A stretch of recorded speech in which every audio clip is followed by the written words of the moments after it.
Compound A and B दिए हुए हैं और इसमें हमें ये पता करना है कि दोनों के बीच में रिलेशन क्या है। ये दोनों चेन आइसोमर के एग्जाम्पल हैं या पोजीशन आइसोमर के एग्जाम्पल हैं, मेटामर्स या फंक्शनल आइसोमर हो गया। ठीक है, तो यहाँ पे एक चीज़ ध्यान देंगे, अगर ये दोनों कंपाउंड चेन आइसोमर होंगे तो इनमें पेरेंट चेन क्या होना चाहिए, डिफरेंट होना चाहिए। ठीक है, अगर पोजिशनल आइसोमर होंगे तो पेरेंट चेन क्या होगा, सेम हो जाना चाहिए।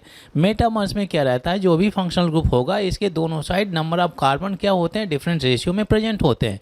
तो यहाँ पे अगर आप देखें कि कोई ऐसा हमारे पास में पेरेंट चेन नहीं है जिसमें कार्बन चेन के मिडल में कोई फंक्शनल ग्रुप डला हो, तो मैं इस ऑप्शन को एलिमिनेट कर देता हूँ। जैसे मेरे पास में अगर ईथर डला हो, ये ईथर हो गया, कुछ ये ईथर डला हुआ है, तो इसमें अगर आप देखें इस फंक्शनल ग्रुप के दोनों साइड कार्बन डिफरेंट रेशियो में डले हुए हैं, तो ये मेटामर का एग्जाम्पल जाता है।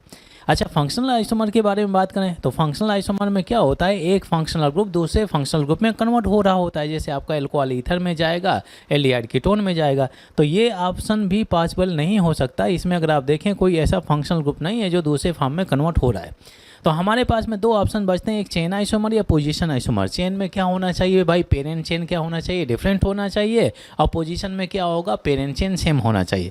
इन जनरल आप ये चीज़ नोटिस करना है कि अगर साइक्लिक कंपाउंड डले हैं जिसमें साइक्लिक कंपाउंड पेरेंट चेन की तरह काम कर रहा है, तो साइक्लिक कंपाउंड का शेप तो आप चेंज करने वाले नहीं हैं पेयर ऑफ कंपाउंड्स में।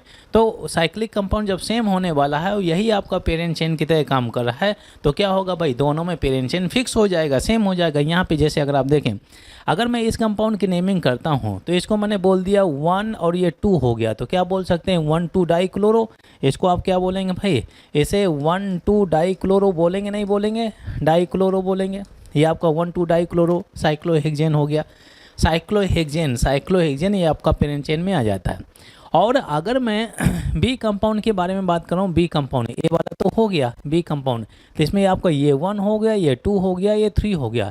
तो इसके केस में क्या आ रहा है, इसके केस में आप नोटिस कर सकते हैं कि ये आपका 1, 3 और ये आपका डाइक्लोरोसाइक्लोहेक्सेन हो जाता है। डाइक्लोरोसाइक्लोहेक्सेन ये आपका साइक्लोहेक्सेन हो जाता है, डाइक्लोरोसाइक्लोहेक्सेन। ठीक है, तो यहाँ पर भी साइक्लोहेक्सेन और यहाँ पर भी साइक्लोहेक्सेन, और जब साइक्लोहेक्सेन आ रहा है दोनों के केस में, तो पेरेंट चेन क्या हो जाता है भाई, सेम हो जाता है।